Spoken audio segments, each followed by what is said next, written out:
Here in Auburn, New York, as the Auburn Doubledays are back here at home to take on the Jamestown Tarp Skunks for the first game of the doubleheader here on Sunday. The Doubledays getting ready in the field right now. Tough night for the Doubledays last night, losing to the Newark Pilots 12-2. Ryan, if they want to get back in the win column, what do you want to see from them today here on the field? Well, I'm looking at the Doubledays to capitalize on having their main guys out there today. There's no second pieces out there. It's all the guys you want. Tyler Vivacqua kicking things off. Then Tommy Kerwin. You got Adam Sullivan batting cleanup. A great lineup for the Doubledays. Then you have Owen Bashard, who's probably your ace out there on the mound. I'd say that with the talent that the Doubledays have accumulated and put out there on the field today, you need to get a convincing win over the Tarp Skunks here. 100%. You mentioned the ace Owen Bashard on the mound. He's looking to bounce back to a degree from his last performance. That was against the Elmira Pioneers back on June 10th, 5 days ago. In that game, went 6 innings, 5 hits, 6 runs. And the reason I say it might have been trying to bounce back, only 2 of those runs given up of the 6 were earned runs. That was a game where the Doubledays committed 3 errors, so it wasn't all on Bashard. He also finished the game with 3 walks and 7 strikeouts. You mentioned him being the ace. What do you want to see from Bashard early in this game against the Tarp Skunks? Attack the strike zone against this Tarp Skunk squad. You need to be around the zone. You can't give away pitches. You can't have balls that aren't close to the strike zone. If you could toy with them, we haven't seen Jamestown display a ton of power this season. It's mostly contact hitting. If you could just mess with the strike zone, get them to swing and miss, that'll be huge for Bashard out there on the mound. Jamestown coming into tonight after a heartbreaker last night against the Batavia Muck Dogs. Jamestown led 2-0, went to the bottom of the ninth with a 2-0 lead where the Muck Dogs came back to walk off 3-2 against the Tarp Skunks. Tarp Skunks also looking to get back in the win column like the Doubledays. We're going to get underway here. Bashard has the ball. He's headed towards the mound as the first batter for the Tarp Skunks. Brady McGuire, the third baseman, is going to step into the box. Bashard readies. He's set and deals the first pitch. That's going to be outside for ball number 1 to get started here on a nice, cool Sunday afternoon in Auburn, New York. Bashard's second pitch is going to be hit out to center field. Austin Droge is going to come in, and he's going to play it off a bounce. Brady McGuire is going to take a long turn, deep turn over there at first, but going to realize he's going to go back for a leadoff single here.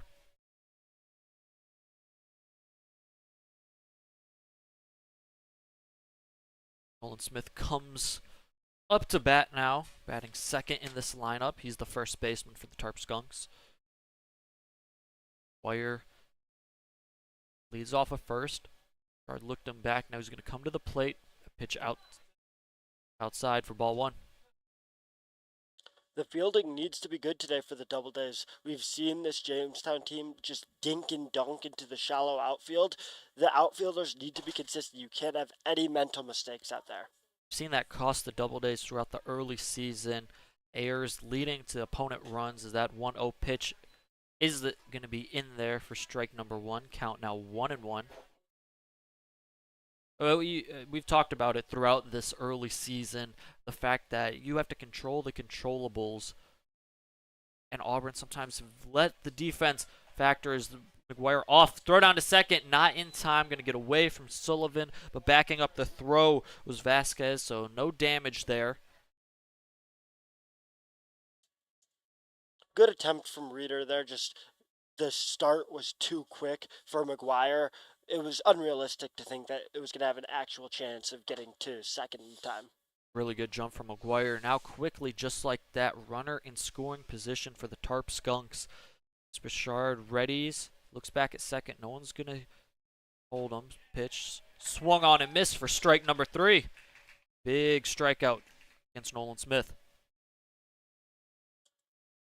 Great bounce back at bat for Bashard out there. As Ryan said, Bashard, the ace of this Doubledays team. Definitely proved it in his 2 starts. 10 innings pitched, 3.60 ERA, only giving up 9 hits and 8 runs. Again, I talked about only that one's low for ball 1. Only 4 of those 8 runs are earned, so the defense always hasn't been the greatest behind him. Hopefully that can change. Yep.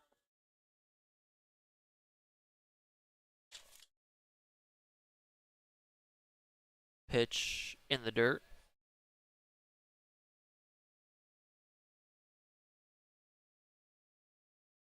Count now 2-0 to Justin Bremer, the left fielder for the Tarp Skunks. Runner on second here. Cloudy day in Auburn. That one's hitting the air out to left field as Kerwin's going back. He's going to retreat back to the warning track, make the catch, fire that into the cutoff man Sullivan, and keep Brady McGuire at second base. Remner's the biggest bat on this Tarp Skunk squad. He has the power to actually get it into the deep outfield. Well, we've seen guys like McGuire and Bashard, who's coming up in just a bit. Those guys are more contact hitters. That's the biggest bat that Bashard's going to see all day. It was a good swing there, but not able to get deep enough. Ball certainly jumped off the bat of Bremer, but died right at the start of the warning track. First pitch over to Jacob Haynes is going to be hit out to right field. Runner's going to come home. Throw to the plate is going to be not in time. So it's going to be the first run for the Tarp Skunks, and Jacob Haynes takes advantage, advancing to second on the throw home for the Tarp Skunks. Those are the dink and dunk hits that are going to hurt the Doubledays. You need to have those quick throws. Ed Meyer can't take that long to get the throw. And it was a good attempt. The throw was on a rope, but just need to play perfectly against the Tarp Skunks team that's going to take advantage of any miscues. Yeah, McGuire showed his speed with the stolen base. Had a sizable lead there at second. So as soon as that ball was hit to the outfield, especially with 2 outs, he was going. He was able to score. That pitch is going to be in on the outside part of the plate for strike number 1. Nathan Borchardt, the extra hitter here tonight for the Tarp Skunks.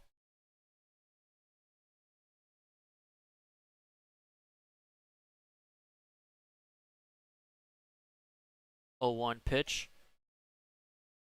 It's going to be strike number 2 on the outside part of the plate. 0-2 quickly for Bashard.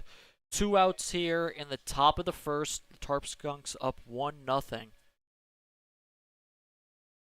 Bashard working the outside part of the plate here. Borchardt, a catcher out of King University. Pitch fouled straight back. We'll do it over again.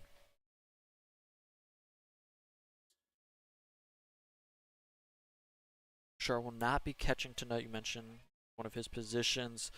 Extra hitting is Dolinsky's the catcher, but with a bat like Borchardt has, I gotta find a way to keep him in the lineup as they're doing tonight. I say tonight, still I guess technically this evening. Yeah, still early on. Right. Early on.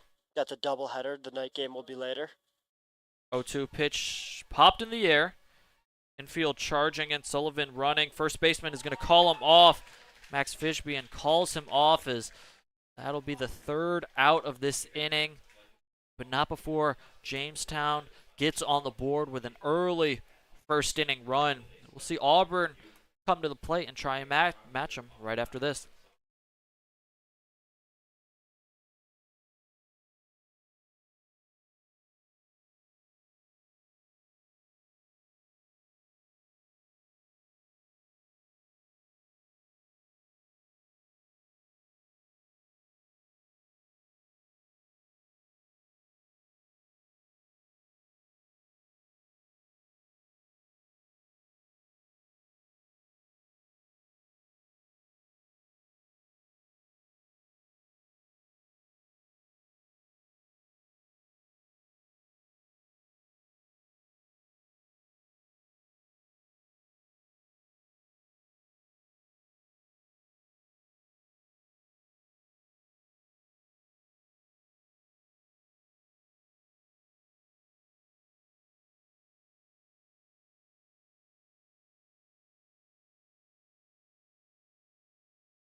Back here in Auburn, New York for the bottom of the first inning.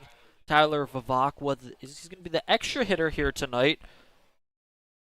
Step up to the plate for Auburn to begin this game. Already down 1-0 going up against Hunter Bell of the Tarp Skunks. His first pitch is going to be inside and past the catcher for ball number 1.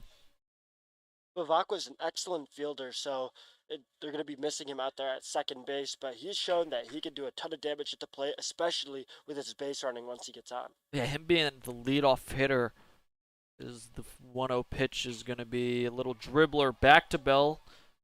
Gonna grab it and throw over to first in time for out number 1. Quickly though, to end that point, Vivacqua with his speed wasn't able to show there, but power usually. Great leadoff option here, and I assume we'll probably see him back in the field here in the second game of the doubleheader. As Tommy Kerwin comes to the plate, he corralled the deep fly ball in the first inning. Out there in left field, comes to the plate against Hunter Bell. Bell's first pitch on the outside part of the plate for strike number 1. Hunter Bell, he started 1 game this season. That's his only appearance, where he pitched 3 innings. He gave up 1 hit, 1 run, 0 walks, and 4 strikeouts. That one's fouled down the first base line. Quickly, count now 0-2.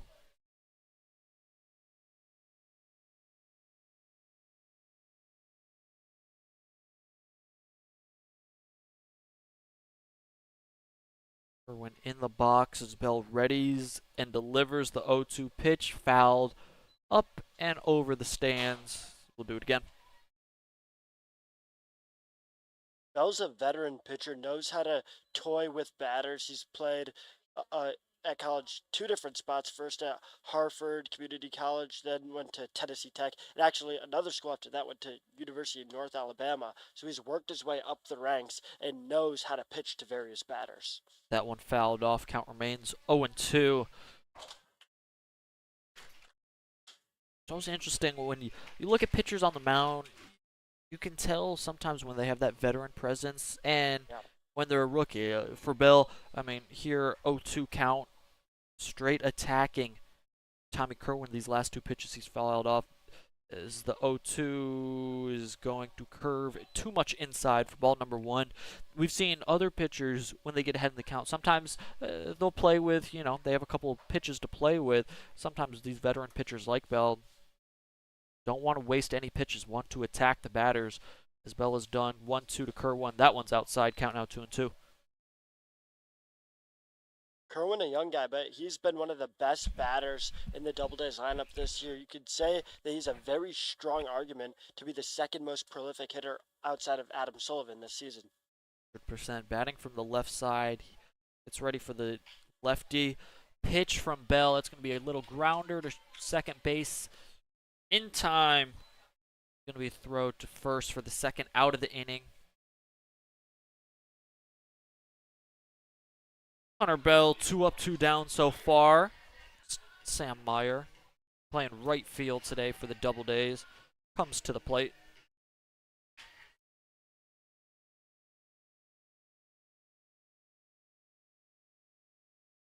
The bottom of the first inning. Clouds making it looks darker. Actually has ripped right back up the middle. Marshall smothers the ball in time to first. No, gonna be not in time, and the ball was dropped. So Sam Meyer reaches on a hit here in this first inning.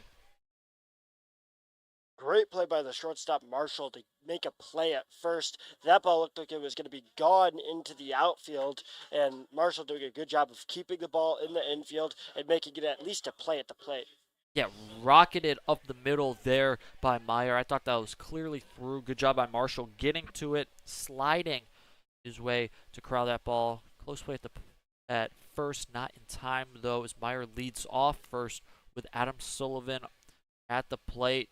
First pitch to Sullivan, going to be low for ball number 1.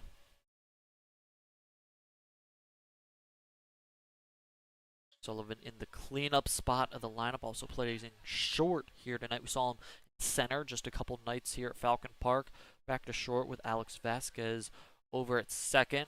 Pickoff attempt just to keep Sam Meyer a little bit honest over there at first, not be in time. Hunter Bell.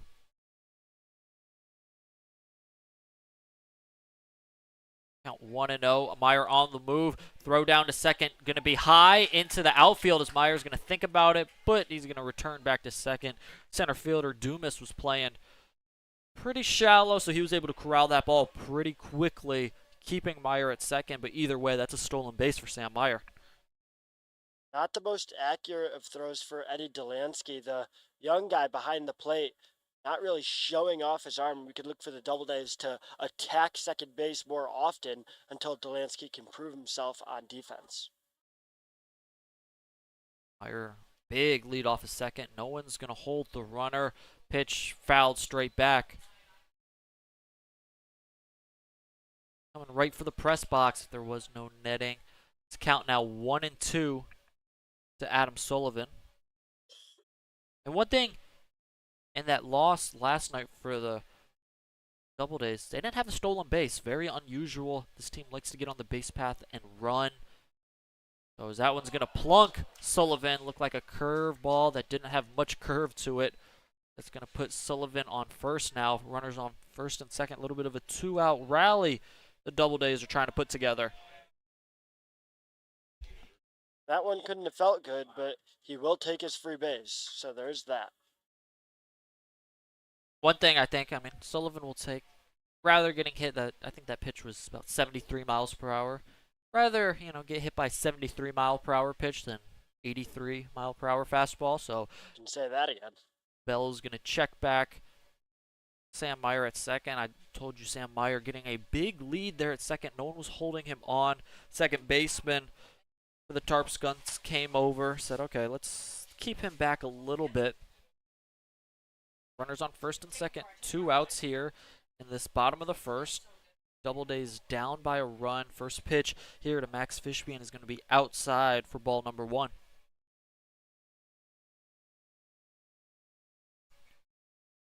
Fishbein been a welcome addition to this Auburn Doubledays squad, making his impact felt immediately. Trying to add a run as that one's hit out to center field. Dumas is going to be under that for the 3rd out of the inning. It's going to shut down the 2-out rally put together by the Doubledays before they can have any runners cross the plate. The Tarp Skunks still lead in this ball game 1-0. They'll come up to bat with Owen Bashard on the mound. We'll be right back to Falcon Park after this.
Here in Auburn, New York.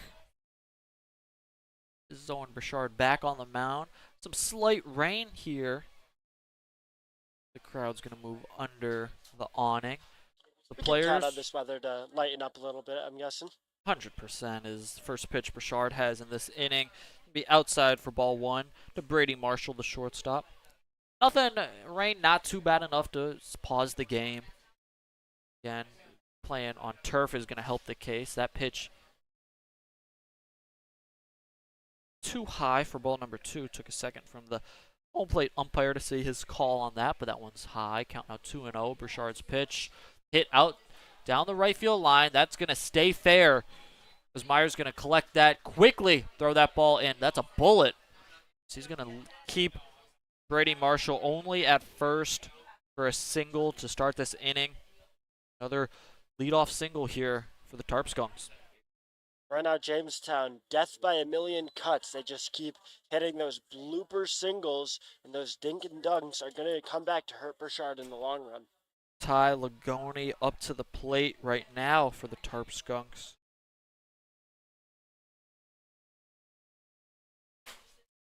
Three hits already here. As that one's going to be grounded over to short. Sullivan over to second. Vasquez in time to first. In time for the double play here.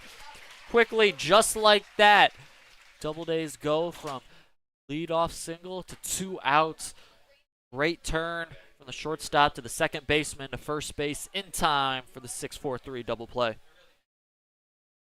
Just a great showing by Auburn there, stepping up after an early hit. That's where the defense can support Bashard and help him despite a good hitting team in Jamestown. 100% Sullivan, Vasquez getting acquainted there. As Vasquez obviously one of the new additions also to this team. Hey, chemistry right there looked pretty solid to me. First pitch low for ball number 1. The Eric Weeks, the right fielder, batting 8th in the lineup. One's hit over to Vasquez. Oh, that's going to eat him up on a hop. That ball is going to make its way to the outfield. Tough play for Vasquez. That ball came at him quickly, took a bounce, and with the turf, that ball is going to come up high. Just ate him up. Tough position to be in. As that'll be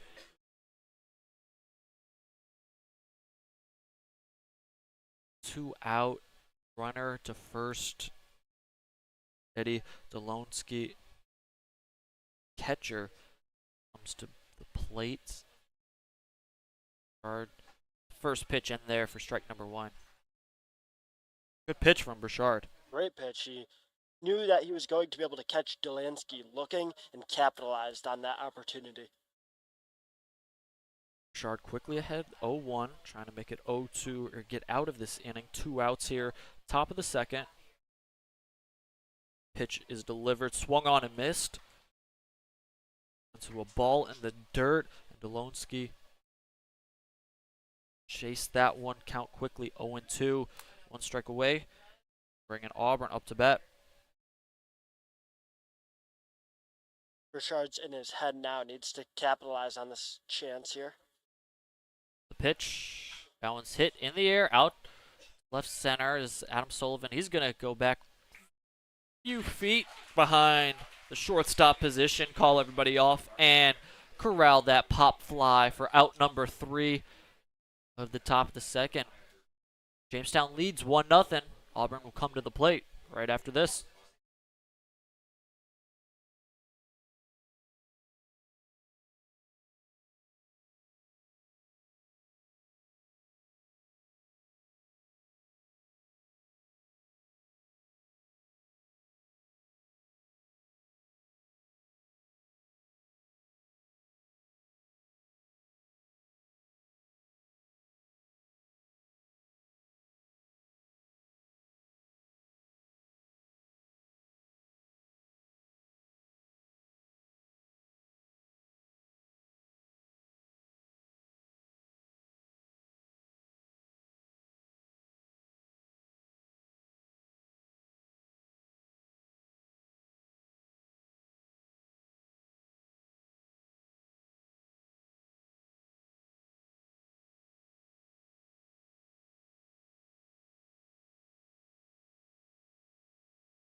Leading off here in the bottom of the second for Auburn is going to be Alex Vasquez. Second baseman here tonight. Going to take on lefty Hunter Bell in his second inning of action. First pitch from Bell will be in there for strike number 1 to Vasquez. Doubledays, a lot of righties in their lineup today against the lefty pitcher. Makes sense. Is they have some lefties as well, but like the option of the righties against the lefty pitcher here. Second pitch is inside for ball number 1. Count now 1-1. That rain really starting to pick up. The fans migrating underneath the covering. Those clouds before the game were ominous, but the weather app kind of lying to us. Didn't say it was going to rain. 1-1 outside for ball number 2. Hey, surprise, surprise, the weather app lying. Unbelievable. They never seen that before. Never. Not at all. And for anyone who's watching on YouTube, there was literally no percentage chance of rain that we saw in this weather app. That ball fouled out of play, count now 2-2. So when we say the weather app was lying, it was completely lying. We didn't even think there was going to be a sprinkle. Now fans making their way under some covering, but we still got baseball to be played. I gotta think it's fun to play in the rain every now and again if you're a ball player. Once in a while, as long as it's not a regular occurrence. Right. Pitch inside, count now full, 3-2. If you remember, opening day was actually delayed here at Falcon Park. Not because of the rain. Hey, they would have played in the rain then, but there was lightning in the area. So far, no lightning, knock on wood. 3-2 pitch inside for ball number 4. Good eye from Alex Fack. Great patience. You have to admire that. And against a pitcher like Bell, you need to be patient. You can't go swinging away at pitches that are outside of the strike zone. Wait for the right pitch, and that's where the Doubledays are going to find success. Here's a man, if he finds the right pitch, he can do some damage to a Troy Reeder at the plate. First pitch he's going to see. That's going to be hit out to center field. Dumas, the center fielder, is going to get under that one and make the play for the first out of the inning.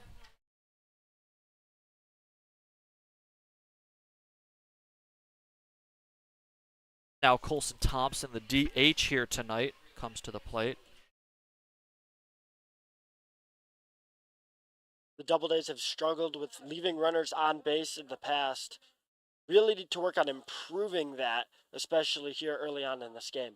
Yeah, runners left on base, pickoff attempt not in time over there at first has been an issue for the Doubledays throughout the year so far. Trying to capitalize. Wouldn't be surprised if we see Vasquez on the move trying to steal second at some point in this inning. Your first pitch to Colson Thompson, fouled away for strike number 1.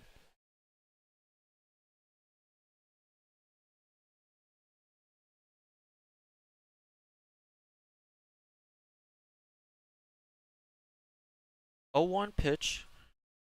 Hunter Bell on the mound. He readies, looks over at first for a while, delivers ball outside.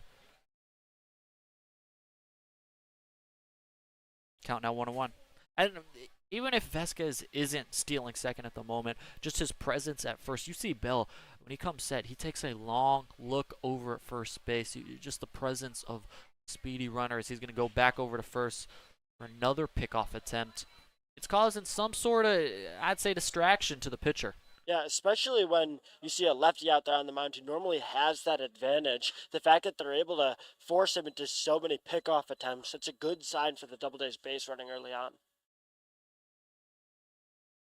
Pitch to Thompson on the move as Vasquez. Throw down is going to not be in time. Just got under the tag and in there in time to second base as Alex Vasquez. He gets stolen base here. The Doubledays really seem to be disrespecting Delansky's arm early on. They're going to wait for Delansky to prove that they have to be scared to run on him. And that one was a better throw from Delansky as the first one. Still, with the speedy runners, Vasquez, he was able to get under that tag in time. And a lot of speedy runners here for the Doubledays. Pitch, strike on the bottom part of the zone. Count now 2-2. Here we go. We talked about it. Runners left on base. This is a perfect opportunity. 1 out, runner in scoring position for the Doubledays in this bottom of the second. Got to see what they can manufacture here as the 2-2 pitch from Bell. That one's hit in the air, out to center field. Dumas is going to make the catch as Vasquez read that ball completely wrong. Either he read it wrong or he thought there's 2 outs in this inning. So he'll quickly throw it back to second to double up the Doubledays and end their attempt to try and score here in the inning. We'll be back here with Owen Bashard back on the mound for his 3rd inning work. Jamestown 1, Auburn nothing.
Owen Bashard back on the mound for the Doubledays is the final hitter in the lineup for the Tarp Skunks.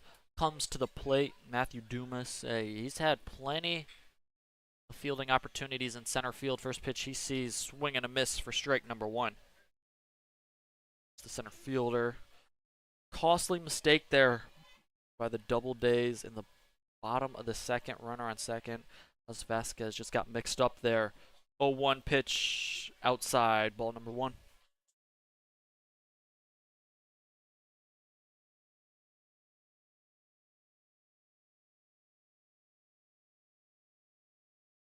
Count now 1-1 to Dumas. That pitch low for ball number 2. Count out 2-1, excuse me, not 2-2.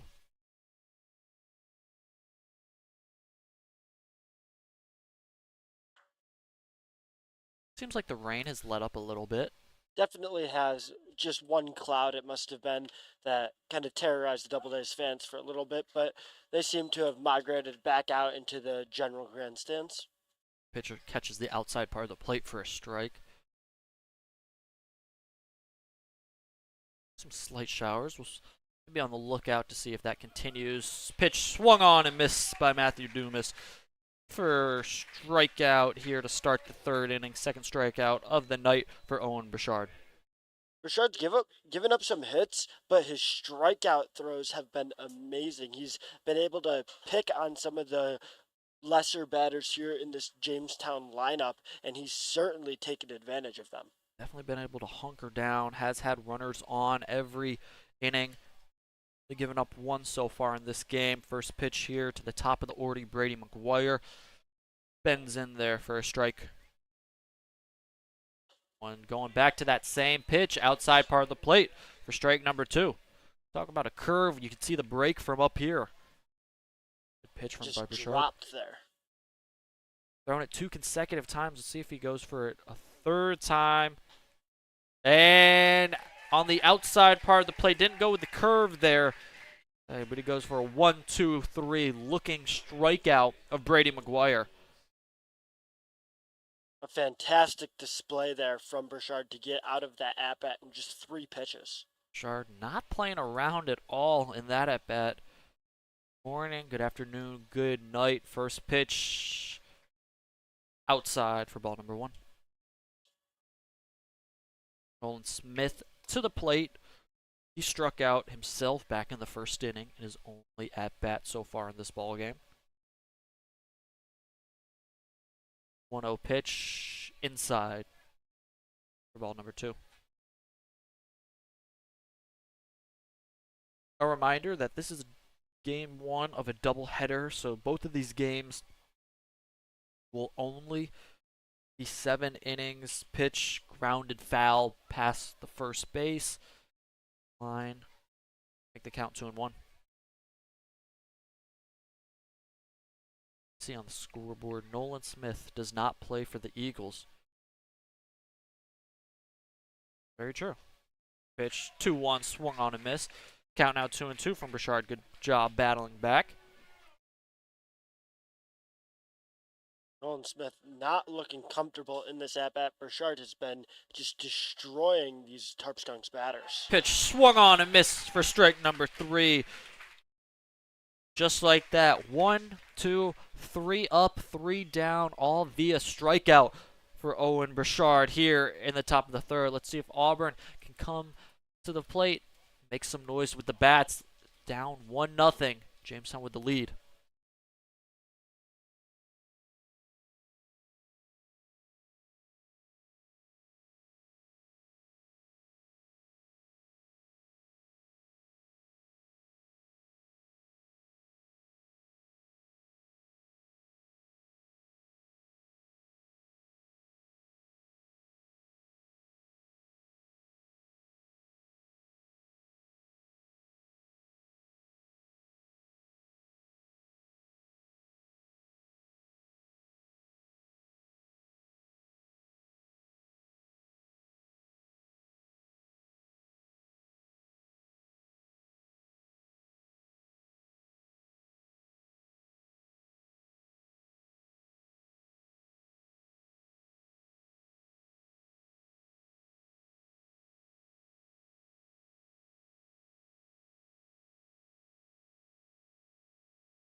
Mike Bonfiglio comes to the plate, walking up to Travis Scott and Quavo.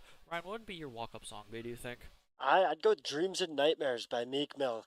Nothing more energetic than that. Can't go wrong with that. What about you, Luke? There's a song, hard to choose one. Another just kind of like high energy. Like if I'm getting ready to get to the plate, that's what I need right there. That's valid answer. Count 1-0. Pitch eerily similar to the first. Count now 2-0 to Bonfiglio. First appearance at the plate here tonight. He's playing third base.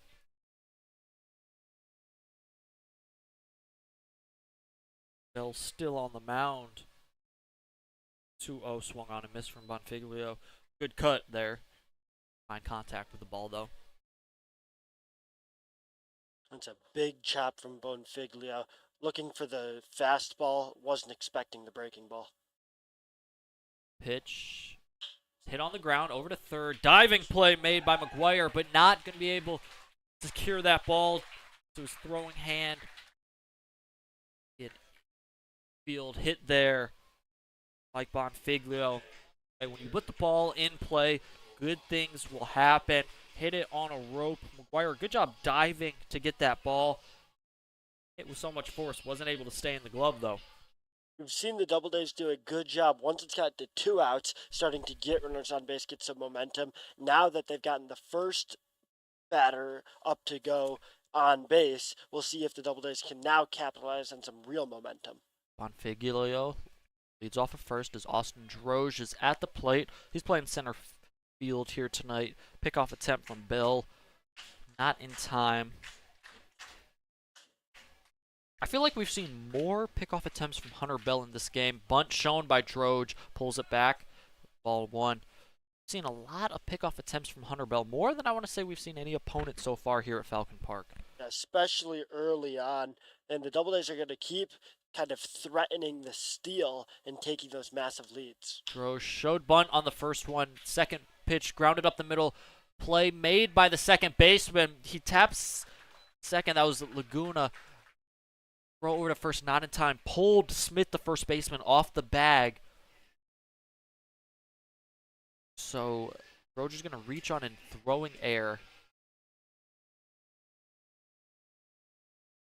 The second baseman put Droge on first with Tyler Vivacqua coming up to the plate.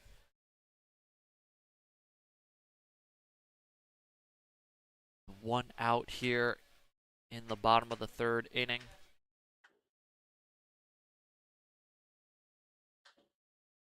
First pitch curves in there, similar to one of those Bashard pitches we saw in the top half of the inning for a strike. Tyler Vivacqua.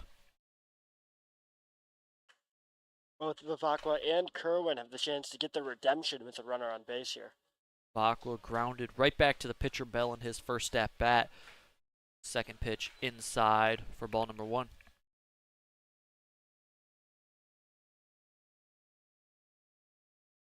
It looks like the rain might have returned. Maybe it didn't go anywhere. I don't know. It's hard to tell, but I can still see rain. At least I can see rain right now, and I can see people moving together.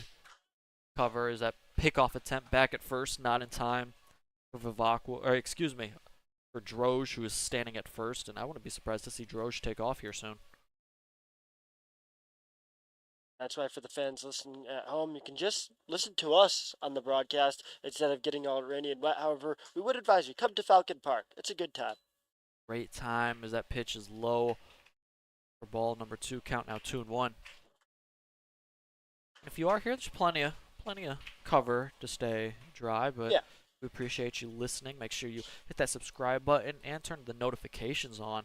You know, every time the Doubledays are live here at home. 2-1 pitch to Vivacqua. Hit on the ground over to McGuire. To second in time, over to first. As the second baseman was not able to get off a throw.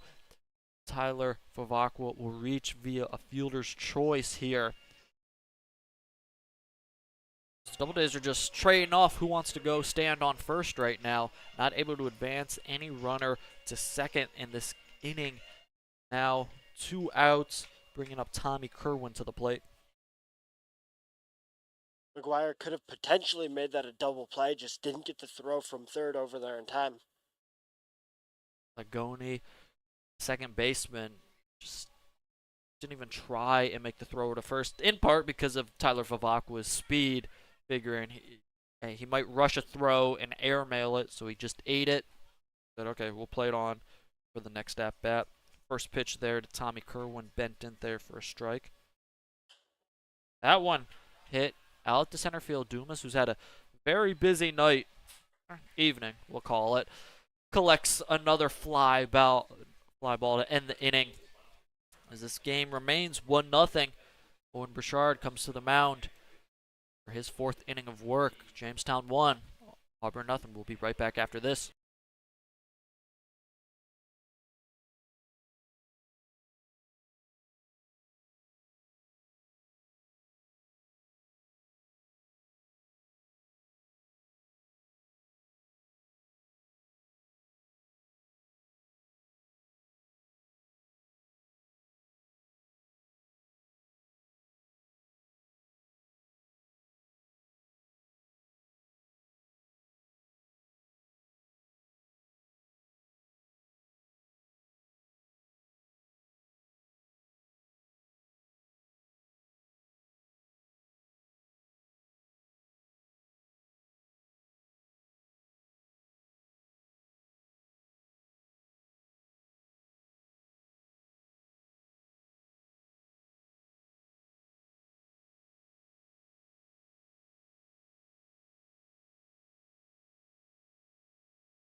Justin Bremner for the Tarp Skunks leads off here in the 4th inning. First pitch from Bashard. Picks up right where he left off in the 3rd inning with strike number 1. Bashard has really picked up some steam after striking out the side, just bullying these Tarp Skunks batters. He's picking his pitches with such precision that Jamestown is just left guessing when deciding when to swing at a pitch. Bashard's second pitch low for a ball. Bremner. He flew out to deep left field, back on the warning track. That ball went. That pitch to be low for ball number 2. Bremner definitely has some pop in his bat, trying to do some sort of damage. Pitch. Try to go back to the curveball. Too high. Count now 3-1.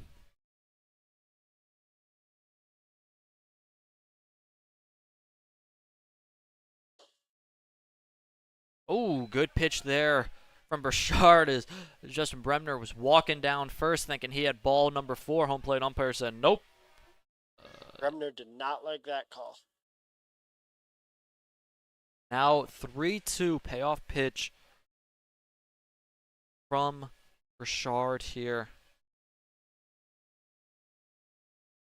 Hit in the air out to right center. That's going to get down. Good job by Sam Meyer getting over that ball quickly, firing it in to limit Bremner to a single here. Another leadoff single for the Tarp Skunks. Bremner just saying, ball doesn't lie, and getting on base in his own way. All right, Ryan, so I was looking into it. Tarp Skunks, obviously, not your typical name. Do you know the history? Do you know why? I do not. Break it down for us, Luke. All right, first pitch here to Jacob Haynes. Outside for ball number 1. I was interested as well. We were talking about this pregame. Had to be some sort of history, and there is. So, the word tarp, obviously Tarp Skunks, 2 words, was chosen because a local native, Howard Emke, was known, while fouled, as the father of the infield tarp. Interesting. Not a nickname you see every day, the father of the infield tarp. So, okay. Obviously, extremely nice name, local minor league baseball team, collegiate team after, local resident. Where does the Skunks come in as the 1-1 pitch hit, fouled, third base side, count now 1-2. Skunks come in, well, just because a lot of skunks apparently in their ballpark, and they like to hide in the infield tarp. Is that really something to be bragging about? I don't know. I guess so. Apparently, they take the name and they run with it. I saw in an article that is the 1-2 pitch swung on and missed. Throw down to second will not be in time. Oh, as he came off the bag and he was out. Sliding off the bag was Justin Bremner, and you got to think maybe the rain also played a part in that. Turf is a little slick and wet. Slid past the bag as the throw down from Reeder was not in time, but good job by Vasquez keeping the tag on for a huge double play.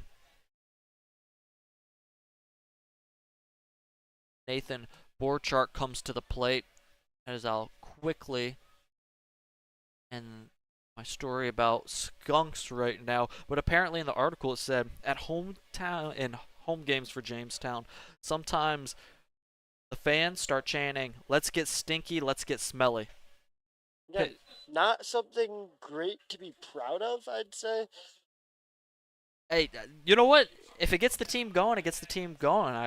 If Jamestown fans love it, I think that's, fun thing here in the summertime to do. Is that one skied a mile high. Adam Sullivan, the shortstop, calls everybody off for the final out of the inning for the Doubledays and Owen Bashard.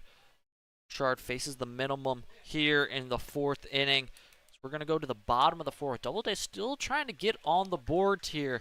Maybe we need to find, a chant to say to the Doubledays, help them get on the board. We'll be thinking about that during the break. We'll be right back after this.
Bottom of the fourth inning here in Auburn, New York. Sam Meyer at the plate for the Doubledays.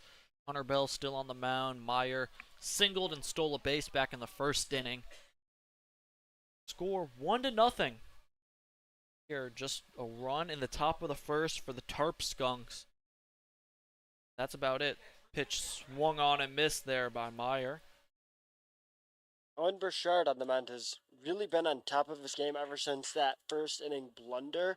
We could potentially see a complete game from both pitchers if it keeps trending the way it's been. Again, a reminder, game only 7 innings. Pitch swung on and missed for strike 3. 2-3 there from Hunter Bell. Get Sam Meyer, the first out of the inning. We 100% could be seeing a potential complete game from both pitchers. They've both been pitching efficiently, quickly working their way throughout this ball game, and with only it being a 7-inning game because of the doubleheader, I think their managers take a lot of pressure off them trying to work the bullpen. Adam Sullivan to the plate was hit by a pitch in his first at bat. Sullivan, the one who has to step up if the Doubledays want to get back in this game, because their bats have just really been slumping, especially once runners have gotten into scoring position. Hunter Bell, he's gonna, looks like, rebutton the jersey. Another thing we also talked about the Tarp Skunks, Ryan and I. The blue jersey they have, it's pretty clean. Wasn't the idea of color I thought would go with the Tarp Skunks, is that one swung on and missed from Sullivan, counting out 2-1. But you know what? I gotta say the blue's pretty clean, and I'm a fan of it. It is, but we're a red team. You know, we got the red, white, sometimes the dark blue. Pitch the high. True American colors. Right, exactly. Just like Abner Doubleday would have liked. Maybe we'll break down our name in the second game of the doubleheader. You'll have to stay tuned for why we're the Doubledays. But the 3-1 pitch swung on and missed. Count now full, 3-2 to Adam Sullivan. Big attempt from Adam Sullivan there, just not able to put the barrel on the ball.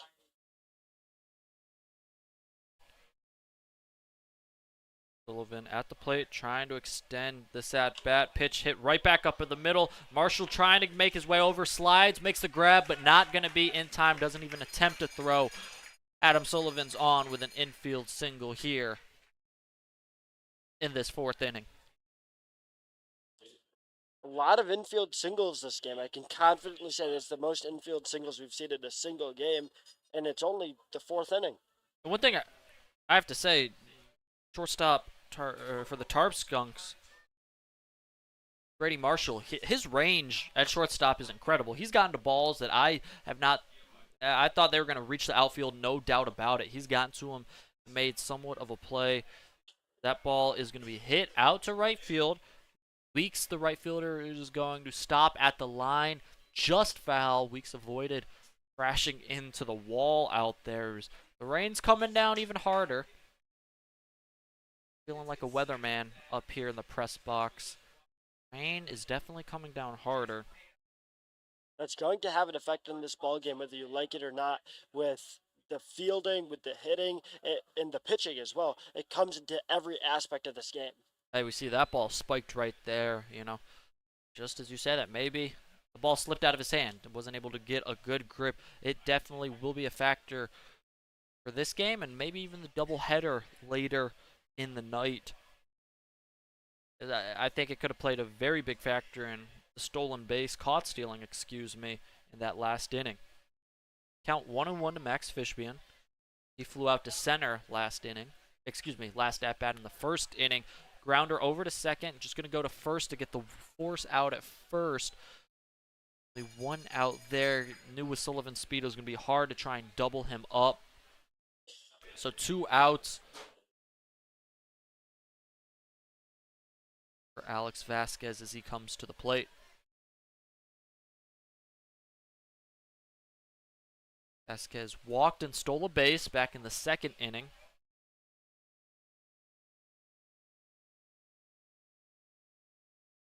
Pitch hit down the right field line as Weeks. He's not going to go chasing after that one. He knew that one was foul. And indeed it was for strike number 1.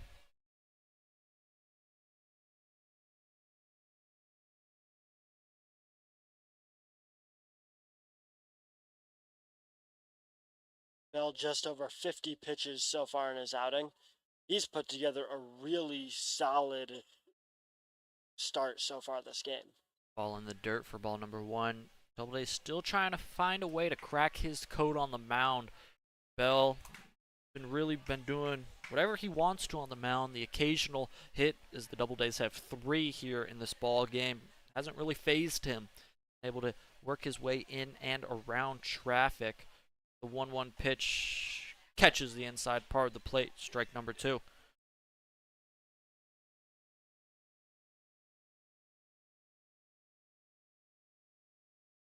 Bottom 4, 1-0 Jamestown. Rainy conditions here at Falcon Park, playing through them. Runner on second. 1-2 pitch outside. Count now 2-2. Bell hasn't really been striking out the Doubledays. Only one punch out throughout this entire game and didn't get one through the entire first rotation of the Doubledays order. Definitely been a lot of contact from the Doubledays on offense, just not being able to find the holes at opportune moments. 2-2 pitch, fouled off. Count remains 2-2. This is what I like to see. Put together some good at-bats against Bell. You mentioned the pitch count not too high. Make him work. He's been cruising along so far. Make Bell work on the mound. Good job by Fishby and a couple foul balls here. You're going to see a 6th pitch of the at-bat. Just continue to make Bell work here in the bottom of the 4th and try and find something. Pitch is going to hit him on the back foot. It's going to be Vasquez taking first base. Now runners on first and second, 2 outs. Similar situation back in the first inning happened. Little 2-out rally. Led to Auburn not being able to plate or run. Troy Reeder comes to the plate trying to change that. It is now a huge at-bat for the Doubledays. You have one of your best batters up to go. You need him to put one of those 2 guys on base in home plate. Reeder flew out to center in his first at-bat. Pitch outside. Ball number 1, count 1-0. 2 outs here. Reeder trying to find any way to either get on base or score. Adam Sullivan, who leads off of second right now. Pitch from Bell inside. Ball number 2. Bell's currently having a little trouble finding his control in this inning.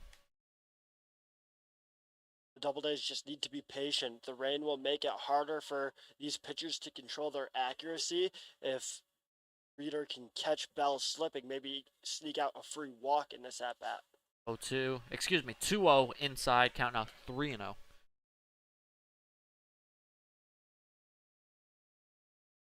With a hitter like Troy Reeder, count 3-0. You give him the green light right here? In this scenario, I think it's a red light. I think it's wait to see if this pitcher in Bell can just get one over the middle.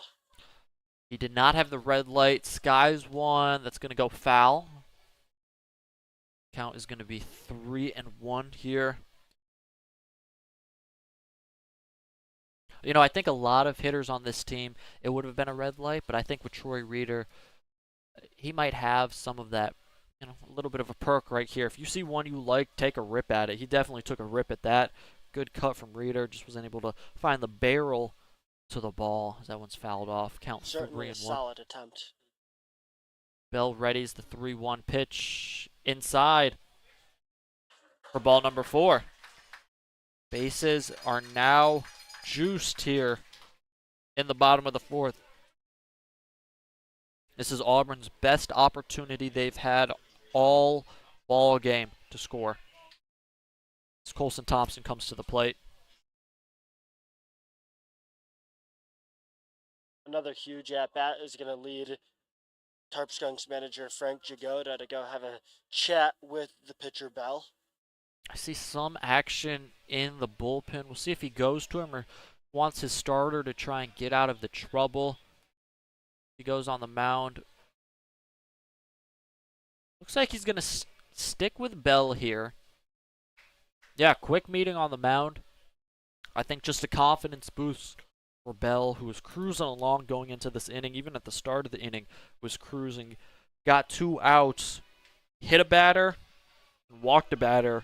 That's how we're here with the bases loaded. Obviously, Adam Sullivan had an infield single earlier in the inning, but the hit by pitch and walk, the reason why there's now 2 other runners on and the bases loaded. Bringing up Colson Thompson, who flew out to center, and that one hit him. That pitch hit him, and just like that, we have a tie game, 1-1 here in Auburn, New York. A crucial mistake there for Hunter Bell. Can't afford to do that. A lot of his pitches have been low and inside recently. You have to imagine that Jagoda looking heavily at that bullpen option now. Manager over there, Jamestown dugout, has to be thinking, hey, I want out to calm him. Is that one inside as Bonfiglio had to get out the way of that one, or that one would have hit him as well. Right now, the control an issue for Hunter Bell.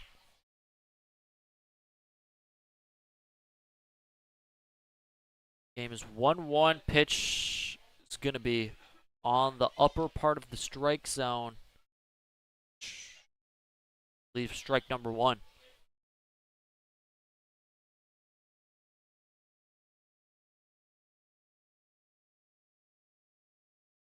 Bases loaded. Auburn wants to capitalize here. They've tied the game. They're looking for more. 2 outs. Pitch fouled off.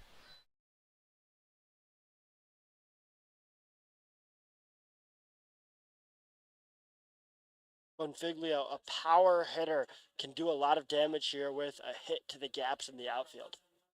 Definitely. If he sends one out to the outfield, could score 2, maybe even clear the bases. Pitch hit out to the outfield. That one's going to be on a hop. We'll see if they'll send the runner from third. They will, as that one's going to make its way home, and that's going to be not in time. Wow. No, Troy Reeder slid around the tag.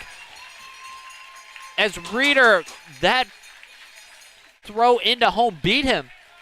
Completely beat him.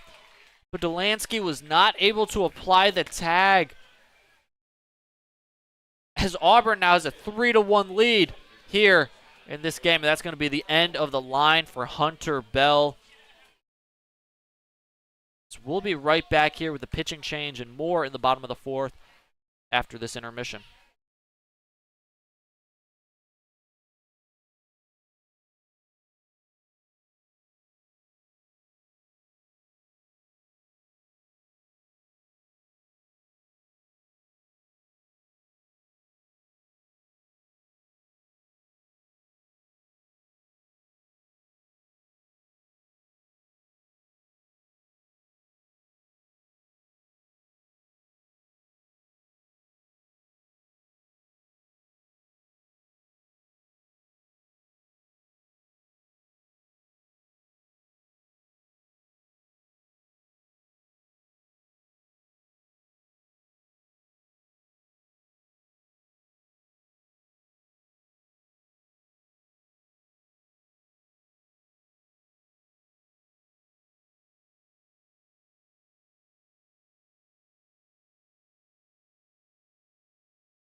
Back here at Falcon Park, as the new pitcher is going to be number 26, Landon Castor, as he comes into this ball game with Auburn leading 3-1.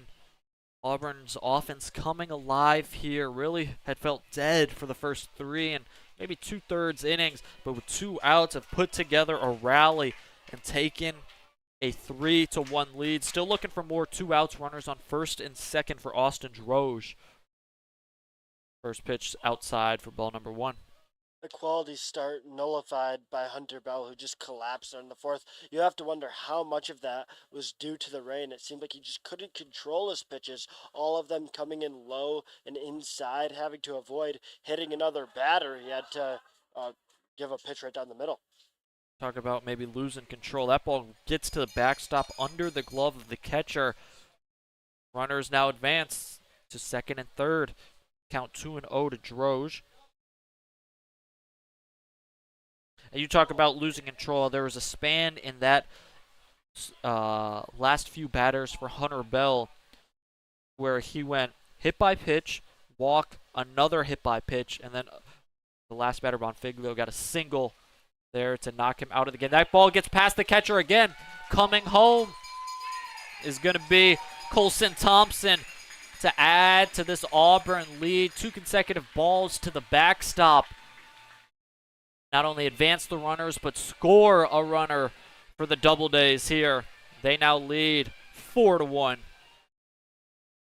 And if you're the Tarp Skunks, you have to be terrified of what could happen if there's a walk here. You have runners on the corners. Then the top of the Auburn lineup comes up with Vivacqua, Kerwin, and Meyer. And now we're having the heaviest rain as that ball almost got away. Good stop by Delansky, but that's going to be a 4-pitch walk to Austin Droge with the top of the lineup coming up. And I mentioned it, this is the hardest the rain has been all evening here.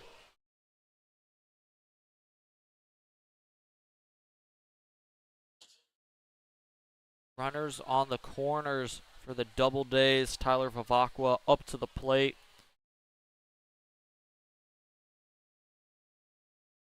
Wow, yeah, this is pretty heavy rain. Going to be tough.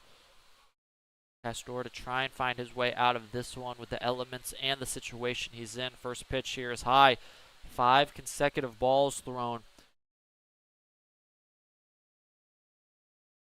And I think control, the biggest issue facing any pitcher in this ball game going forward.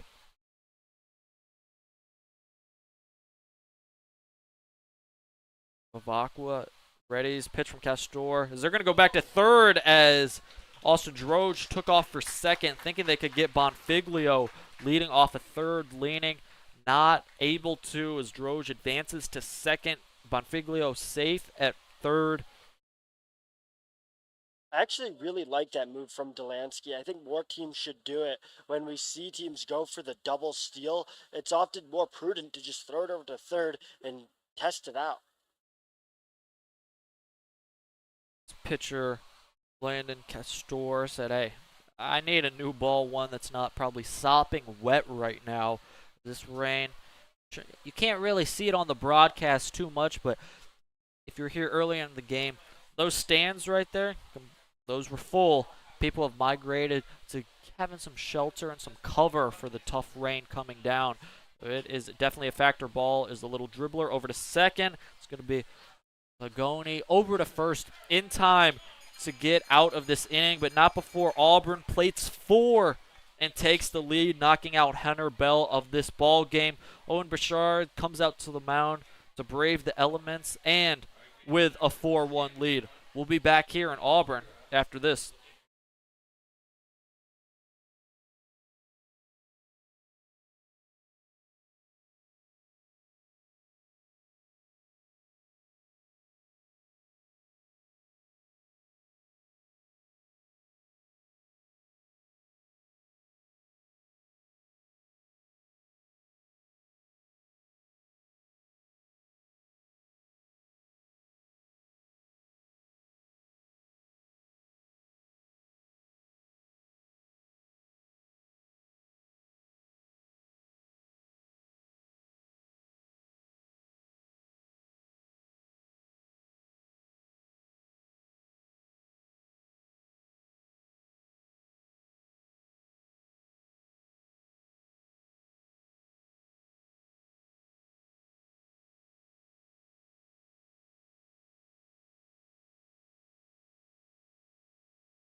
Currently, because of the heavy rain, we are in a rain delay.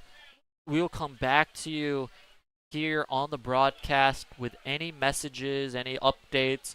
Right now, both clubs going to the clubhouse as they're going to try and wait this rain out. Of course, we have another game after this one, so be patient with us. Stay tuned into our social media and the broadcast. We'll still be here letting you know any updates as soon as we hear them, but currently we are in a rain delay with Auburn leading 4-1. We'll let you know anything we hear as soon as we hear it. Stay tuned.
We are back after a rain delay here at Falcon Park, halfway through the matchup between the Auburn Doubledays and the Jamestown Tarp Skunks. Ryan Story alongside Luke Backman.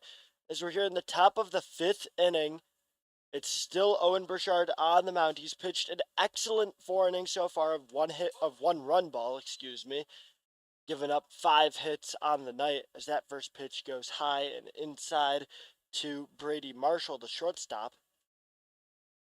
Marshall singled in his first at bat.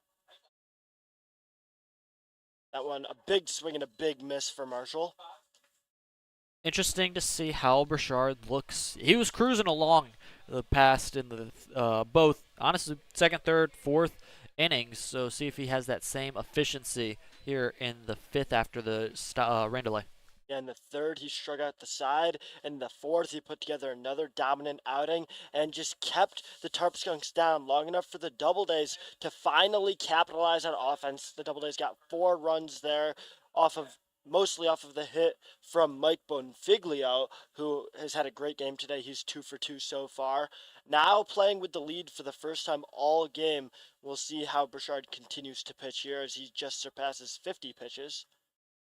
Count now full with that pitch in the dirt. 3-2 count. Bashard could have been in line for a complete game, but we'll see how manager plays it after the delay as well. That one way high and inside. He'll take his base. Might have even clipped Bashard, but he will take first base either way. Putting Ty Lagoni up at the plate, who grounded out in his first at bat.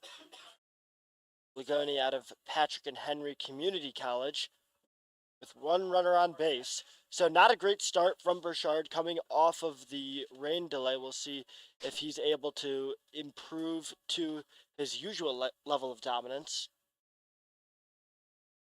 That one in there for strike one. Good sign right there. That was the curve ball that's been so effective right there. That one, a little bit of break on it, top of the zone.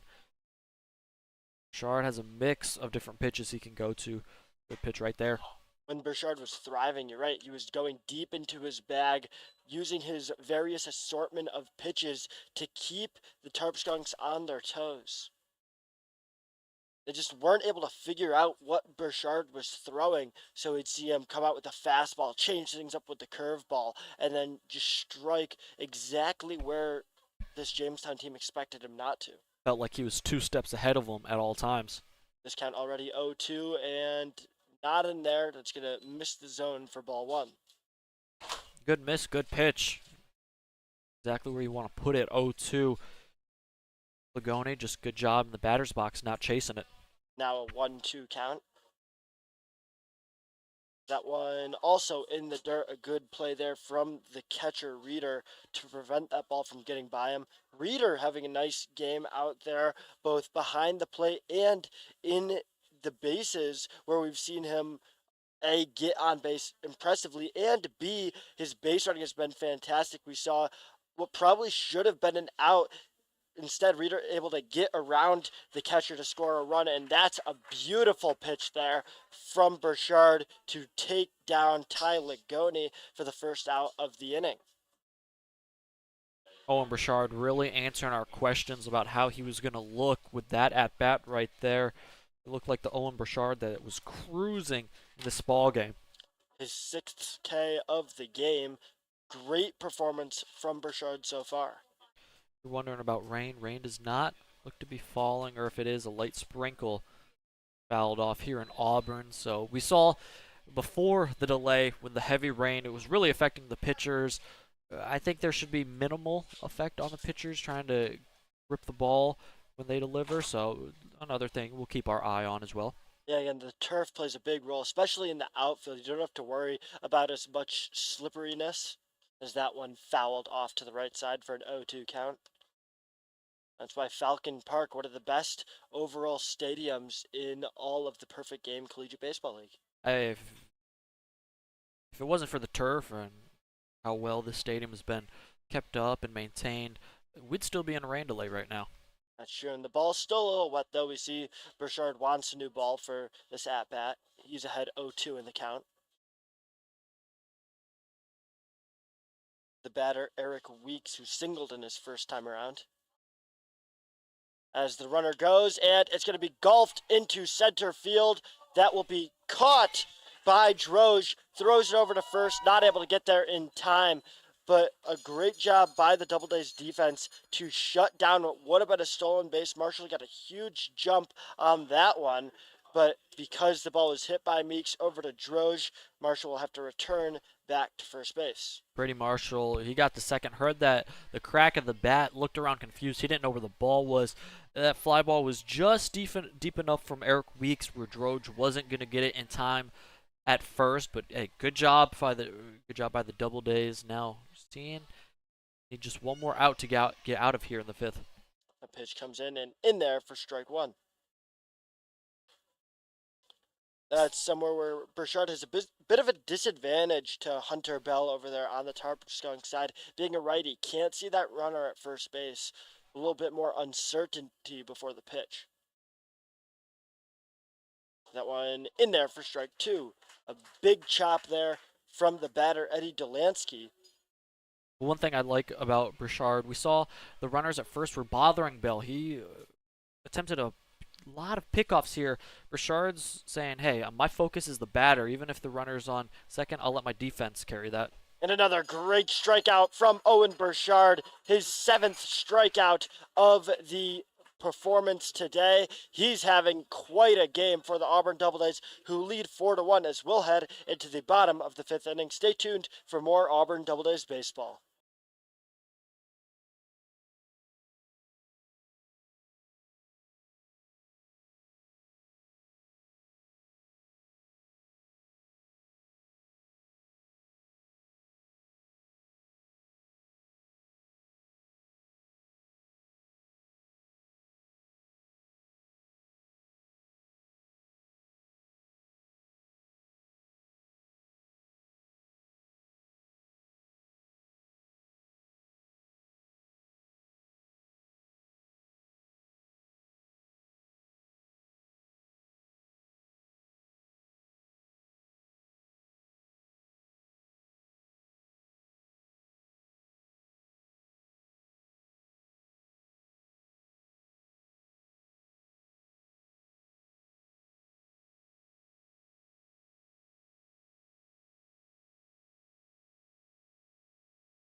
Back here in the bottom of the 5th inning in the matchup between the Auburn Doubledays and the Jamestown Tarp Skunks.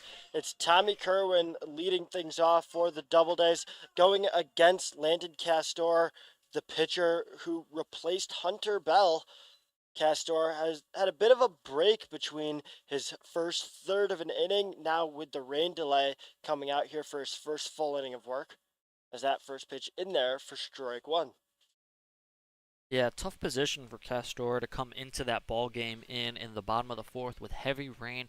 We saw that one's low for ball number 1. We saw multiple balls reach the backstop in his first batter he was facing in Austin Droge, which actually brought in a run to make it 4-3. He was able to get out of the inning against Tyler Vivacqua, but tough position to be in. A big swing and whiff there from Tommy Kerwin, who falls behind 1-2 in the count. Kerwin followed up by Sam Meyer and Adam Sullivan, who have each gotten a hit this game. Kerwin's still 0 for 2 on the night. Is that one high for ball 2?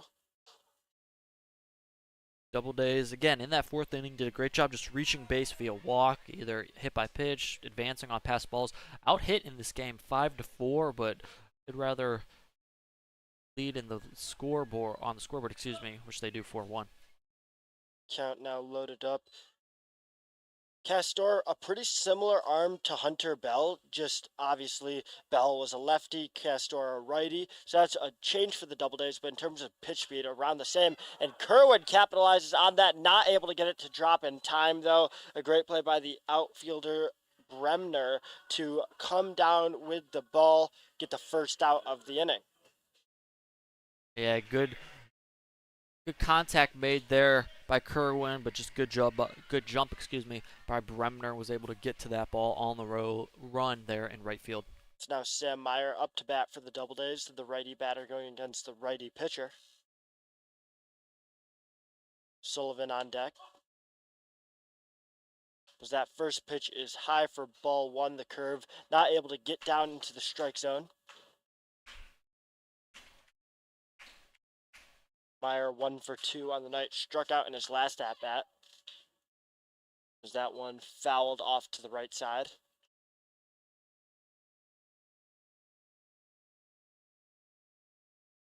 So 1-1 count.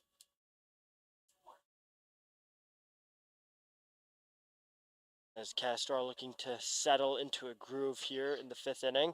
That one high for ball 2. Castor out of High Point University doesn't get a ton of playing time, but when he gets in for the Jamestown Tarp Skunks, he's a pretty efficient pitcher. That one chopped on, fouled off to the right side again. I like the cuts right here from Sam Meyer. 2 foul balls, but making solid contact right now. Look, he has a solid read on Castor, just trying to find a way to put that ball in play. In contact is where the Doubledays have been thriving. No extra base hits yet, but it's a lot of singles, a lot of walks, capitalizing on the mistakes made by the Skunks, not letting any of their base running errors get in the way of scoring runs. Yeah, they've capitalized on errors and limited errors themselves in the field. So good job from the Doubledays working on that here in this game. And that one low for ball 4. So Meyer will take his base, working his way through the full count. And now Adam Sullivan steps up to bat with 1 runner on base, 1 out on the board. Adam Sullivan 1 for 1 on the day, hit by a pitch in his first at bat and a single in his most recent time around. Sam Meyer, expect for him to probably be on the move. Had a stolen base back in the 1st inning. Wouldn't be surprised to see him try and swipe another. And a big lead there from Meyer. Not going to test the waters there. That first pitch falls in for strike 1.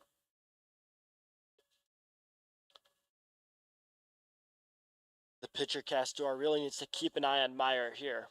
And does. The pickoff attempt over to first. Doesn't get there in time, but might force Meyer to stay a bit closer to the bag. Yeah, with Hunter Bell, a lot of his pickoff attempts weren't his A-plus move. He was kind of lobbing the ball over to first, just keeping the runner there. That was a good move by Castor, making Meyer go back sliding. Meyer goes, and the throw down to second. Not there in time. The throw short. Meyer will take his base. Meyer, another stolen base, and good job by him staying on the bag. He made a conscious effort, make sure that foot stayed on the bag as he was sliding through it. Meyer didn't really hide that he was going at all, but that didn't matter. He got a good jump on it, and the catcher Delansky just doesn't have the arm to throw down a runner like Meyer. As that ball way high for the first ball of the at-bat. Now that puts a runner in scoring position for Adam Sullivan, one of the batters for the Doubledays you absolutely want to have with a runner in at second base. The RBI king, I call him. That one misses the zone for ball 2. 85 miles per hour on the fastball from the pitcher Castor. Castor normally tops out at 87, 88 miles per hour, but his fastball varies around that range, maybe 5 miles per hour each way. As that one in there for strike 3. Sullivan thought about going, checked his swing, apparently was the wrong decision because the umpire ruled that was in the strike zone. And now 2 outs on the board as Max Fishbein steps up to the plate for the Doubledays. A runner in scoring position still. Uh, That pitch just absolutely froze Adam Sullivan, who didn't know if he wanted to commit with a swing, stay back. Either way, rung up for strike number 3. As that one fouled to the left side.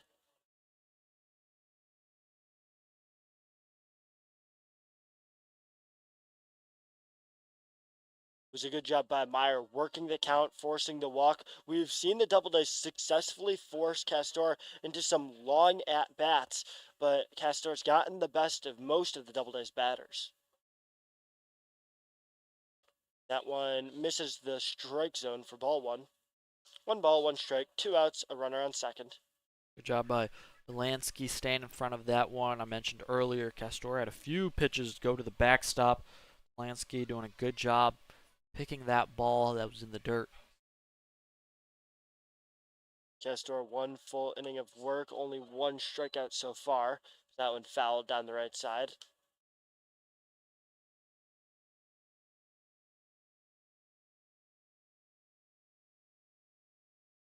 One, 2 count.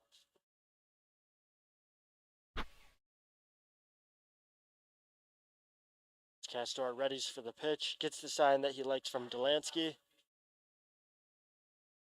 Pitches in and chopped foul by the batter Fishbein. Fishbein, a new guy for the Doubledays from Denison University, along with the on-deck batter Alex Vasquez. Fishbein 0 for 2 on the night so far, still in search of that first successful at-bat. What a time to come through to potentially get that successful bat here with a runner on second. Ball game. A 3-run lead for the Doubledays right now. That one low and in the dirt for ball 2.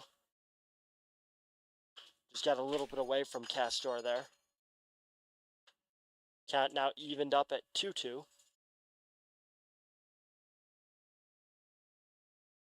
On deck, Alex Vasquez, a walk and a hit by pitch. So he'll have the chance to prove himself, but not this inning, as that's a big chop and a big miss. Great pitch there from Landon Castor to catch Max Fishbein swinging. We'll head into the 6th inning with the Doubledays still maintaining that 4-1 lead.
It's going to be Matthew Dumas kicking things off for the Jamestown Tarp Skunks here in the top of the 6th.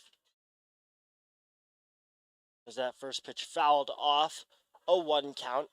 Still Owen Bashard on the mound, who's been brilliant through 5 innings so far. Early on, the Tarp Skunks were able to just consistently get those little blooper hits and got one run into first, threatened in the second, but then since that third inning, Bashard has just looked like the best player in this ball game and has outclassed this Jamestown squad. Yeah, Bashard feels like his confidence has grown as this game has gone on. He's working a spectacular game there on the mound tonight. Count now 1-2 after a ball and a strike. The Doubledays still trailing in the hits department, 4-5. That one misses the plate for ball 2.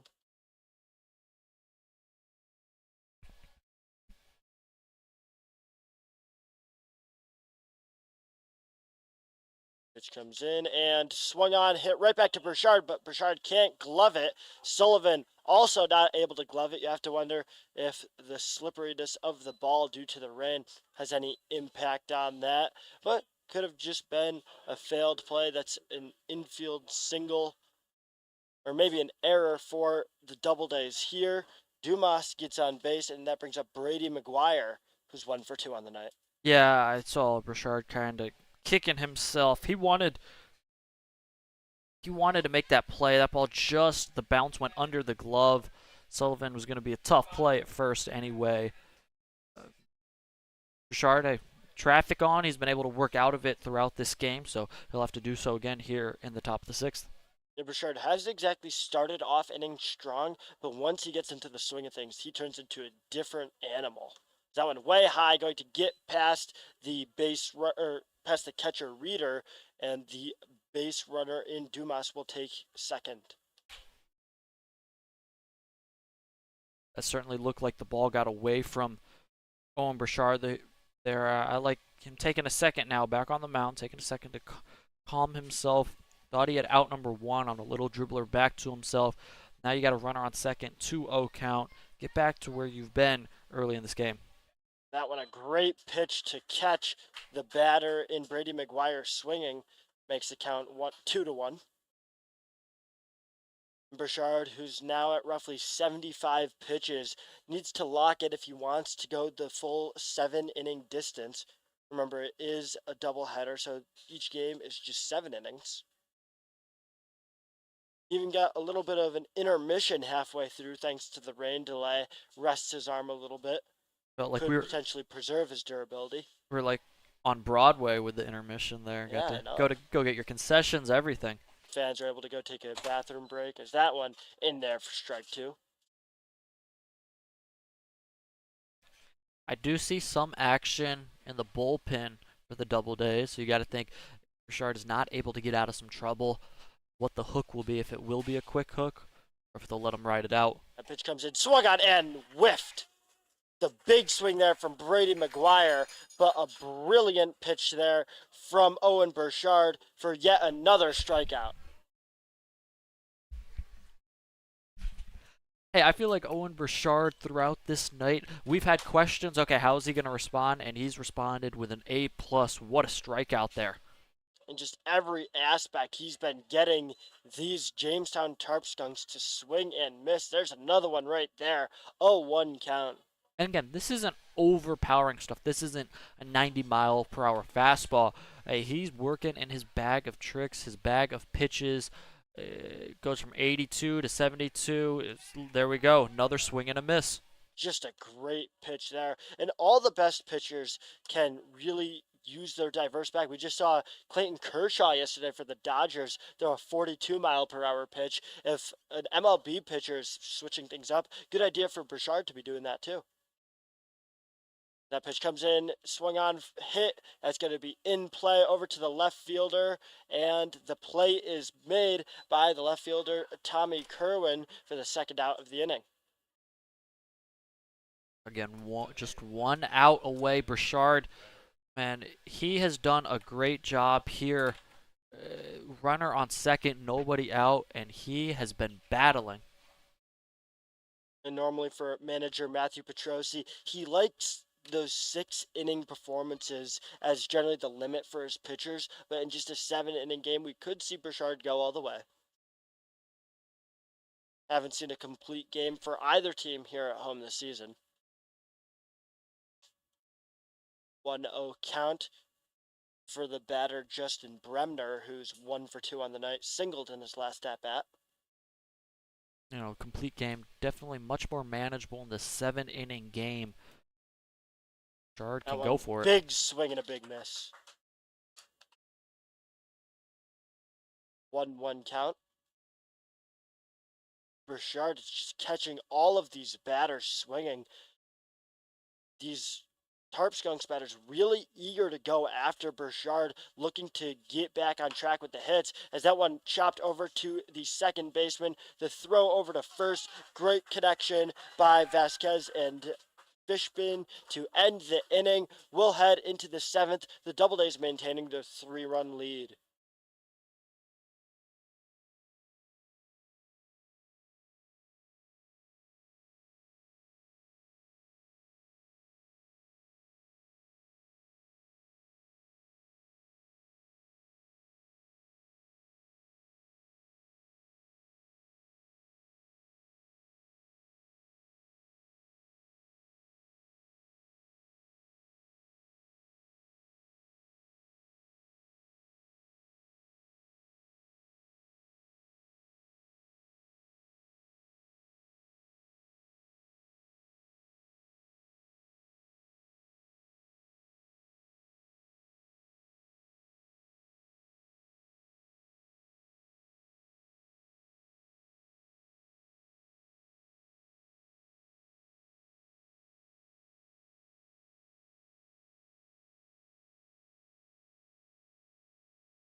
We're back here in the seventh inning, and the Jamestown Tarp Skunks have a new pitcher.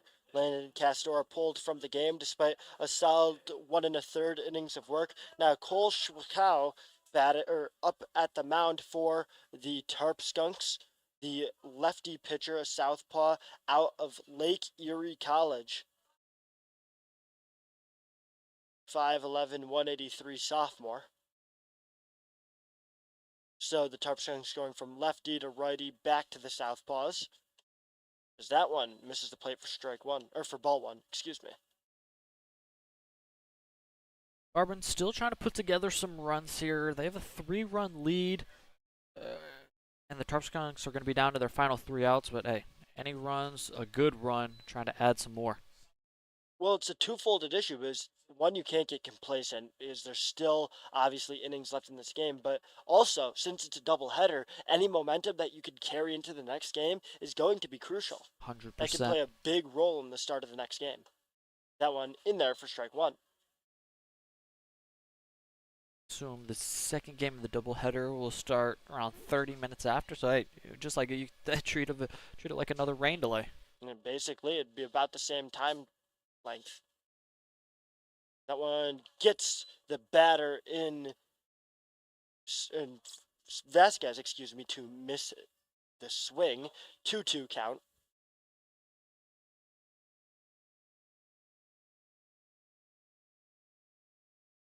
Vasquez, one walk, one hit by pitch, and tonight hasn't gotten the chance to display his batting ability. That one way in the dirt and inside to load up the count at 3 balls, 2 strikes. Vasquez with the chance to take his 3rd free base of the night. On deck, Troy Reeder. In the hole, Colson Thompson.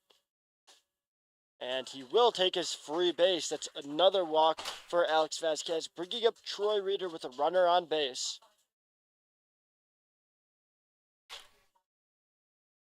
So a runner on first, no outs for Troy Reeder.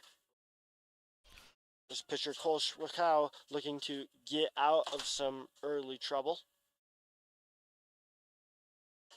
That one outside. The Doubledays really capitalizing on these walks and other errors from the Tarp Skunks. We haven't seen the Doubledays get a hit in a while. Still trail in the hit department 5-4. But obviously a zero error game for the Doubledays is going to breed success. That one fouled off behind Reeder. Yeah, Doubledays have taken advantage of that and then caused some havoc on the base path, stealing bases. They've challenged Delansky the entire night. They say, hey, we're going to steal second. What are you going to do about it? He's not been able to catch any runners stealing, so Doubledays are going to continue doing it until they're proven otherwise. Pitch comes in and misses the plate for ball two.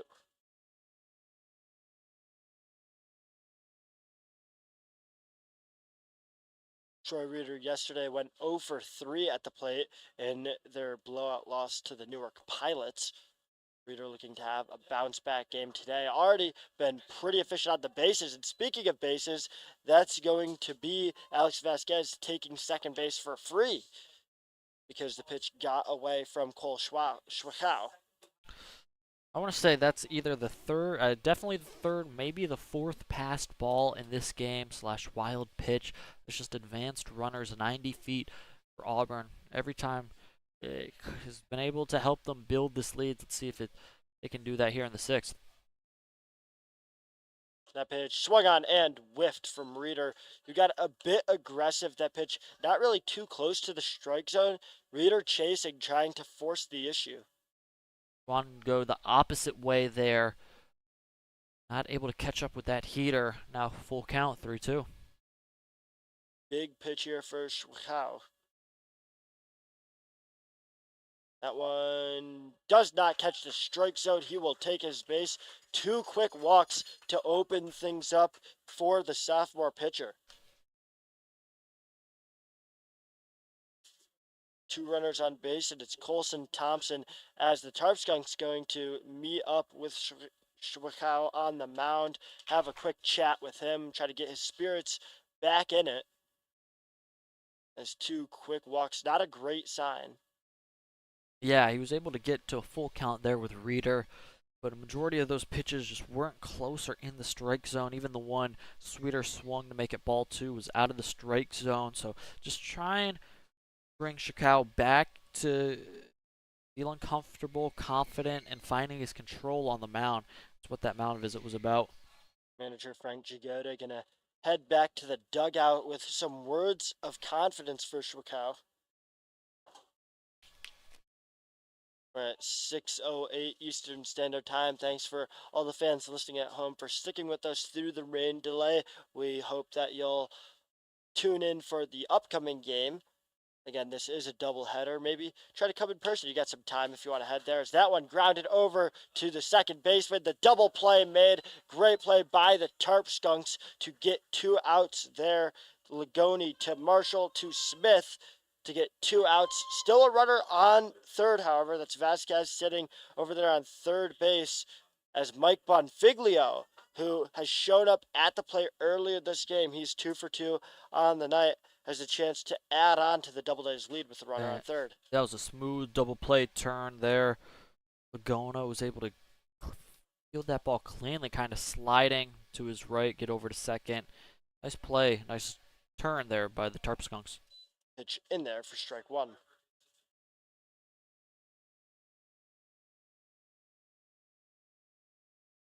0-1 count, 2 outs. Big at bat for Bonfiglio to potentially extend the Doubledays lead. That pitch way outside. Hey, this is the batter you want at the plate here today, especially with Mike Bonfiglio. You mentioned it, 2 for 2. He's been seeing the ball well, played a nice third base as well. Who you want at the plate trying to extend your lead? Bonfiglio is one of the core guys on this team. Might not start every night, but consistently gives you value when he's on the squad.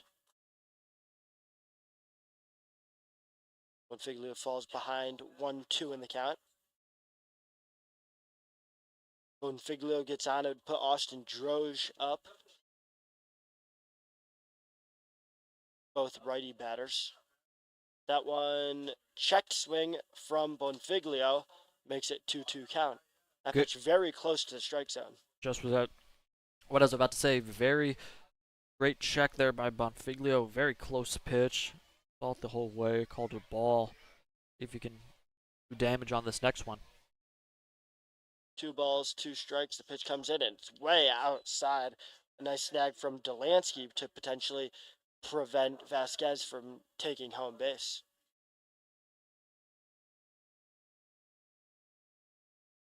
Big full count here as Schwackow tries to get out of his rough start to his outing.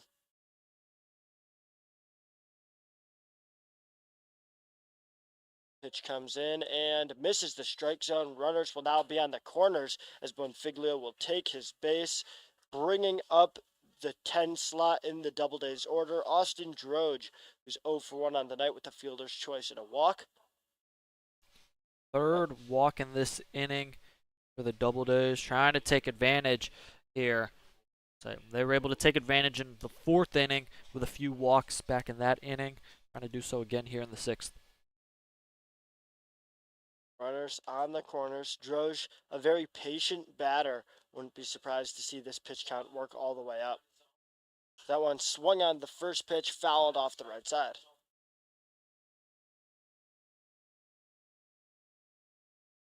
Schwickow gave Droge the pitch he wanted right down the middle. Not able to make solid contact with that one, though.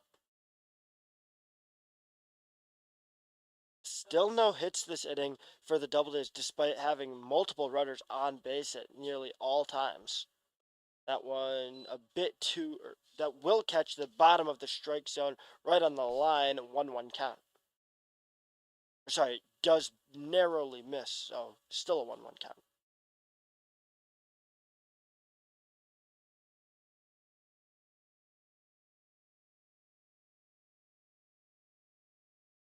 Pitch comes in, swung on, going to also be foul. The first baseman looking to make a play at it, out of the reach of Smith. That goes into the grandstands over on the deck. Droge falls behind 1-2.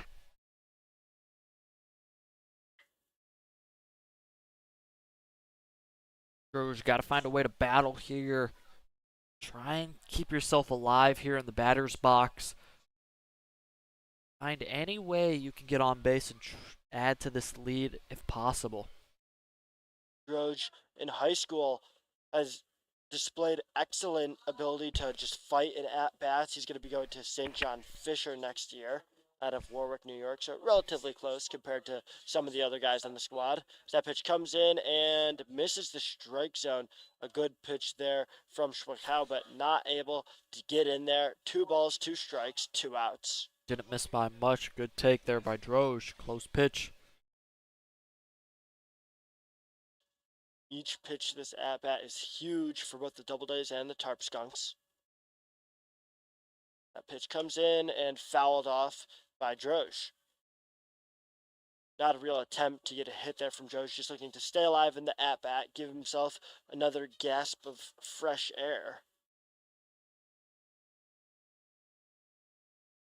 He's fouled off 3 times this at-bat. Hasn't given Schwackow a strike for free. He's been battling the entire time as that one high forces a full count.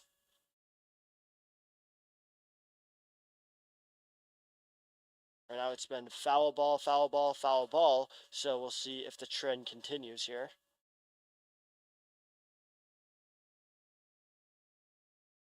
That one chopped into shallow center field, and in reach play made by Dumas. That's Matthew Dumas out there in center, making a nice snag to end the inning. We'll head into the 7th with the Doubledays maintaining their 3-run lead.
It's what should be the final inning in this game between the Doubledays and the Tarp Skunks.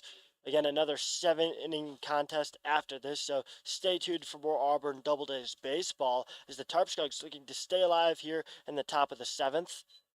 It's still Owen Bashard on the mound. He's making that push for a complete game.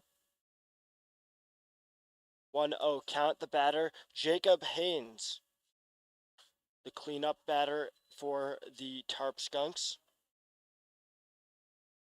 Haynes 1 for 2 on the night. One of multiple guys out of Seton Hill College for Jamestown this year.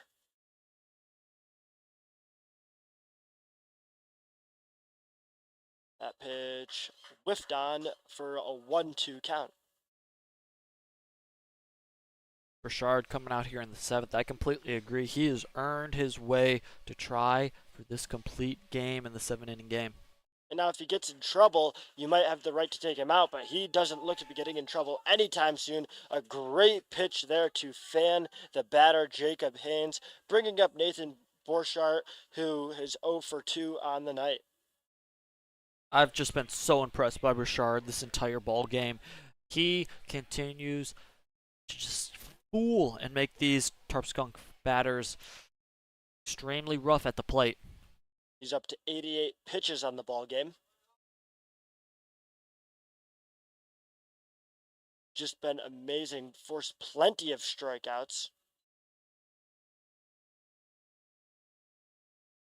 8 Ks on the night for the veteran pitcher Owen Bashard. Bashard last year was used by the Doubledays and mostly a relief batter. Now, one of the best starters that the Doubledays have to offer.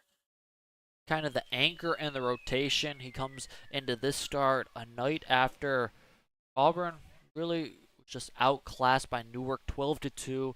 Needed a big win. He's 2 outs away from getting it. That one swung on and missed. Big swing there from the batter Borchardt, not able to make contact. As Bouchard's fought back instantly in this count, now 2-2. That one swung on, it's going to be golfed into shallow right center field. The play made by the center fielder Dumas. Catching, slipping there a little bit. Borchardt able to take second base, despite the ball not getting past the outfield wall. So 1 out on the board, and now the Tarp Skunks have a runner in scoring position, bringing up Brady Marshall, the shortstop, who's 1 for 1 on the night with a walk. And if you're Bashard, your mindset is, hey, that runner doesn't matter, as we're going to have a pinch runner here at second base. But as I was saying, the run at second base doesn't matter. You're up 4-1. If that scores, it's 4-2. You're worried about trying to get this batter out at the plate. Bashard will look to do that against Marshall.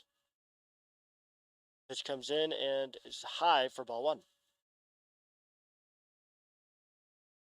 Bashard 79-mile-per-hour breaking ball on the pitch.